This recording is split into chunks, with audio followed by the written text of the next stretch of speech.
Ish kreu i shërbimit informativ shtetëror Fatos Klosi, i ftuar në emisionin Breaking, ka komentuar protestën e veteranëve të UÇK-s në Tiranë dhe procesin gjyqësor që po zhvillohet ndaj krerëve të saj në Hag. Klosi deklaroi se nëse do të thirrej të dëshmonte, në gjykatën speciale do të pohonte se UÇK-ja nuk ka qenë kurrë ushtri terroriste, por një ushtri çlirimtare. Shumë shpejt edhe partnerët ndërkombëtar u bën partner me UÇK-n dhe e konsideruan ushtri çlirimtare, duke bashkëpunuar fort me të, tha ai. Sipas Klosit, Tirana në atë periudhë luante rolin e ndërmjetësit, pasi fillimisht UÇK-ja ishte një strukturë e panjohur, por më pas edhe ndërkombëtarët kuptuan se diçka e rëndësishme po ndodhte në Kosovë.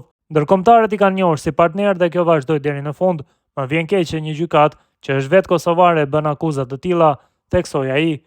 Në lidhje me zgjatjen e procesit gjyqësor në Hag, Klosi u shpreh se BE-ja ka shpenzuar rreth 1.2 miliard euro për këtë gjykatë, çka mund të jetë një nga arsyet pse procesi po zvarritet.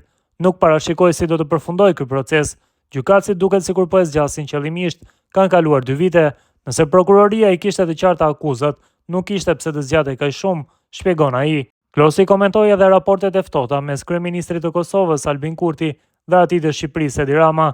Në Shqipëri është e qartë se asnjëherë nuk kanë rënë dakord për asgjë.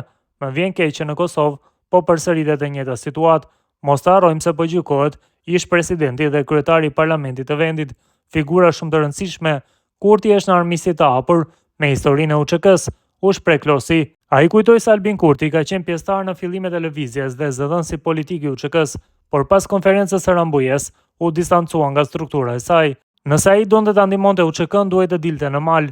Ai u justifikua se nuk ishte mirë me shëndet dhe nuk mund ta përballonte jetën atje, që atëherë ka ndier veten të mangët që nuk mori pjesë në çlirimin e Kosovës, që është ngjarja më e madhe e kombit shqiptar. Sot në pushtet ai ende e ruan atë ndjesi dhe ka probleme me UÇK-n, shtoi Klosi, duke nënvizuar se qëndrimet e Kurtit e kanë treguar hapur këtë kundërshti. Në fund, Klosi foli edhe për tensionet mes Kurtit dhe Shteteve të Bashkuara. Vetë emri i partisë së tij vetvendosje tregon që është kundër këshillave të tjerëve. Fakti që ndjehen keq që s'kan marrë pjesë në luftë, po përpiqen tani të duken si patriot, sepse flasin për sovranitetin e Kosovës, por dihet që shteti i Kosovës ende nuk është sovran, janë trupat e NATO-s që garantojnë sigurinë e tij, përfundoi Klosi.